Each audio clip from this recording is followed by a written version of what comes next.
Rapidamente, então, enquanto não vem o CR, essa coisa do sangue, suor e lágrimas. Isso também dentro daquele raciocínio que tu corretamente fizesse, Diori. Assim, agora sim, pegou... começando. Vamos lá. Contagem regressiva, vamos lá. Tem uma entrevista com o Diego Serra, executivo de futebol do Grêmio.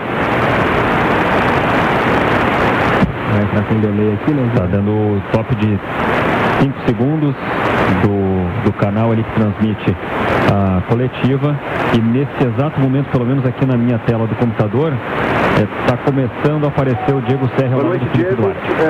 Bom, claro que o Grêmio jogou no Campeonato Brasileiro, jogou na Copa do Brasil, mas a semana foi em torno de busca por contratações. O noticiário do Grêmio se ocupou muito disso, né?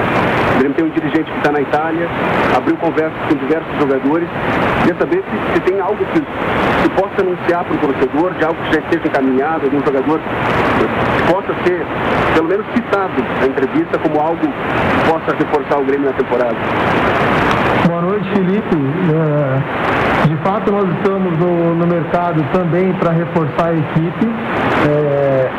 Nós dissemos que vamos trabalhar aí com 1, 2 nomes em curto prazo, e estamos adiantados com a situação de um atacante.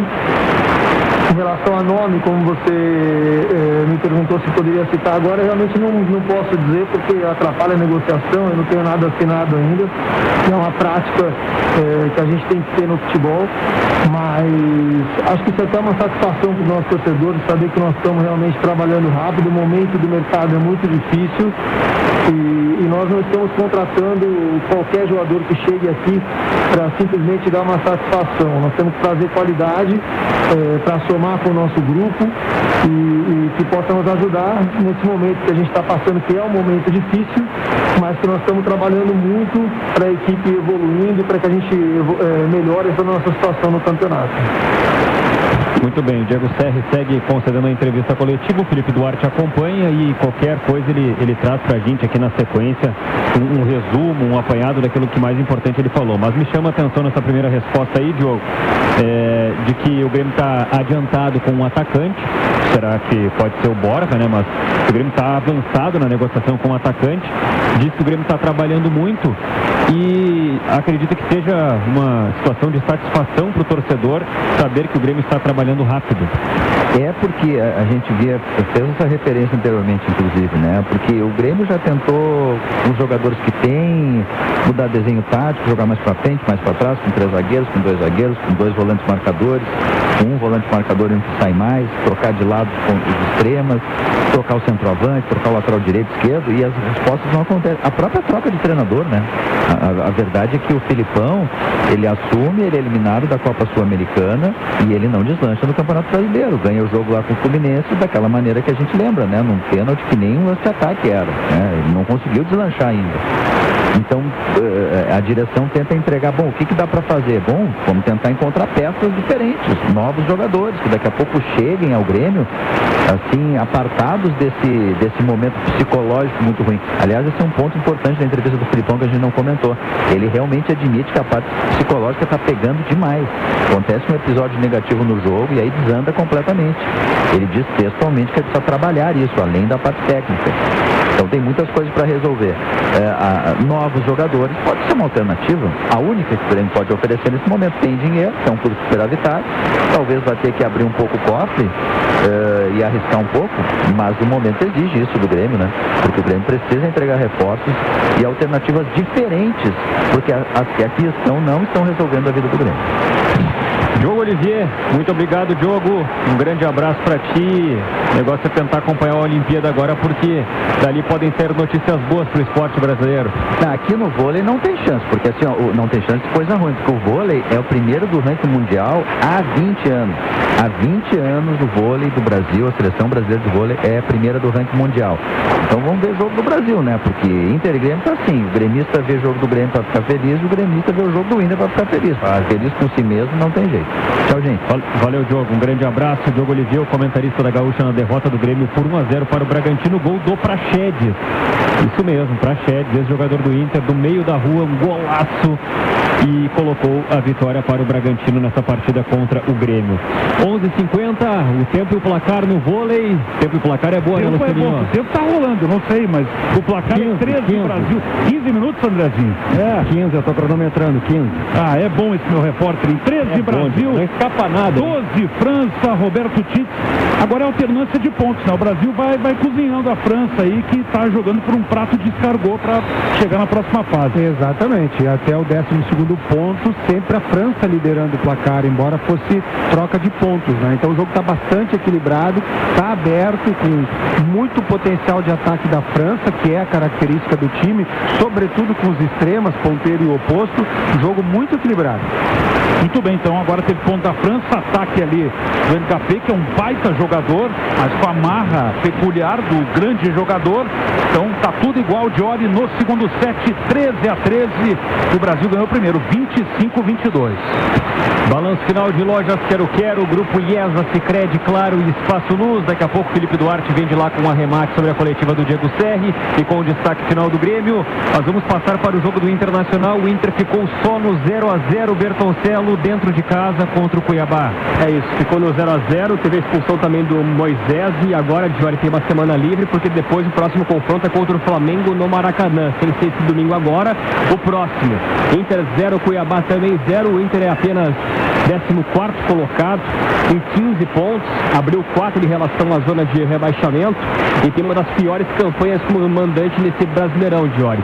O Inter no estádio Beira-Rio somou apenas 6 pontos em 7 jogos, uma campanha de 29% de aproveitamento.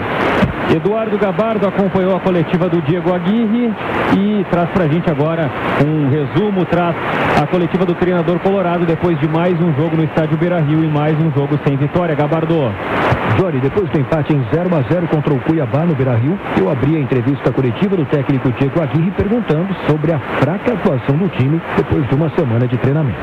Bom, Diego, boa noite. Boa noite. Justamente na semana que o Inter teve semana completa para treinar, acabou não conseguindo ter uma boa atuação, né? Esse empate contra o Cuiabá no Beira-Rio. O que aconteceu, sua avaliação, para que a atuação do time não fosse... É verdade, nós jogamos bem. Eu fico um pouco surpreso porque tinha outra expectativa. Tinha a expectativa que o time continuava evoluindo e coisas boas que tínhamos apresentado em jogos anteriores íbamos a apresentar hoje, mas lamentablemente não aconteceu e não pudimos em nenhum momento superar al rival y claramente no merecimos la victoria como fue tal vez en juegos anteriores que merecimos otro resultado. Hoy no, porque el time no repitió cosas boas que tenía presentado. Aguirre, boa noite. A gente teve durante essa semana uma sequência de protestos, começando lá no embarque do Inter para Curitiba, onde alguns torcedores se envolveram ali em uma confusão com alguns jogadores. A chegada da delegação aqui em Porto Alegre depois do jogo foi um pouco de pressão também de protestos dos torcedores. Teve faixa no Beira-Rio ao longo da semana. A própria saída do hotel do Inter hoje também foi sob protestos. Eu queria saber de ti de que maneira isso entrou e se entrou no vestiário do Internacional, o protesto dos torcedores contra a fase ruim e pedindo a saída e a cabeça de alguns atletas do grupo. Se isso chegou no vestiário e qual é o sentimento dos jogadores em relação a esse comportamento dos torcedores? Eu não sei se chegou ou não. Às vezes tem que entender também al torcedor que estava ilusionado con los resultados y las cosas no acontecieron, entonces ahí tenemos que asumir que podríamos ter feito alguna cosa mejor, mas yo no puedo evaluar más que eso. Después acontece, normal, times grandes, los torcedores cobrando, acontece toda hora y son cosas normales. Aguirre, boa noite. Eu gostaria de te questionar como é que foi o processo para definir que o Guerreiro jogaria hoje. Ele mostrou o que nos treinos para dar a condição de você saberem que ele estava pronto para iniciar pelo menos 45 minutos em campo. Boa noite. Boa noite. Cuando me preguntaron la semana pasada sobre Guerrero, achaba que no, él no iba a estar pronto. Segunda-feira, los departamentos físicos y médicos de Inter me falaron que él podría entrenar normalmente, que tenemos que evaluar él, y él presentó una semana boa. Tuve una conversa con él na quarta, y él falou que estaba bien, que él podía ayudar, que él no podría jugar más de 45 minutos, más que él se sentía bien y que él quería comenzar. Después quinta, sexta entrenó bien, y dada la necesidad también de que nos teníamos suspensos a nuestros dos centroavantes titulares, escogimos la posibilidad de que Guerrero comenzase, apostando a su experiencia, sabiendo que no estaba en su mejor momento o que iba a presentar alguna dificultad, además pensamos que era la mejor solución para comenzar.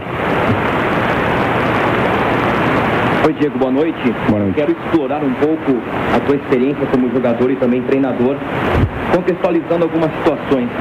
Por exemplo, o Moisés leva 2 cartões amarelos no intervalo de 3 minutos e não vai jogar contra o Flamengo na próxima semana, 2 cartões amarelos por reclamação.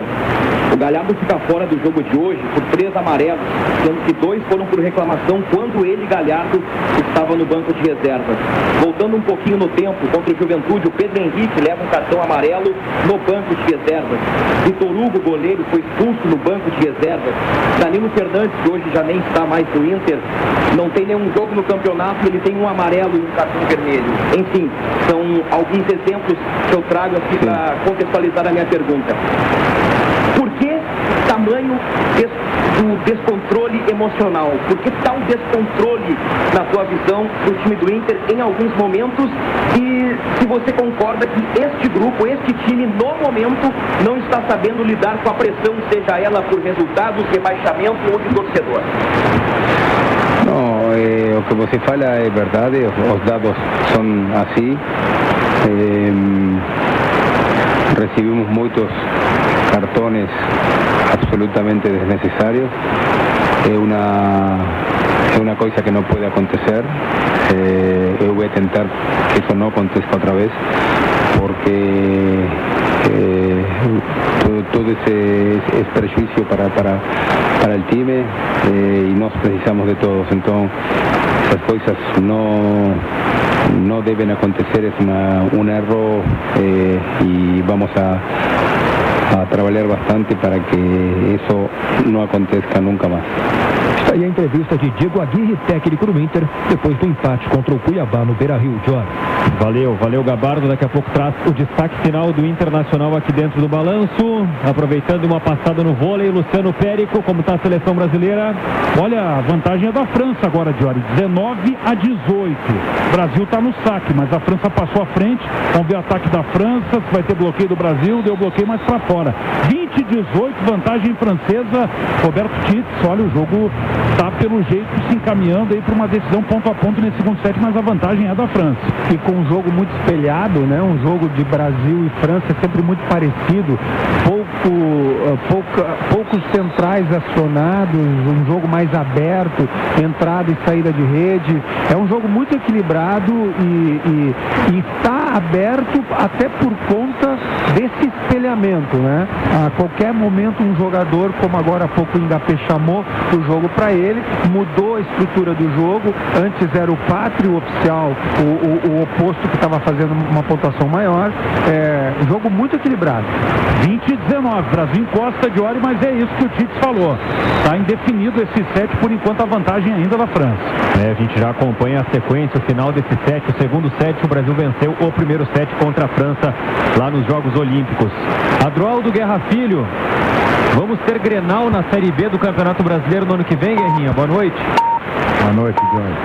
Eles estão fazendo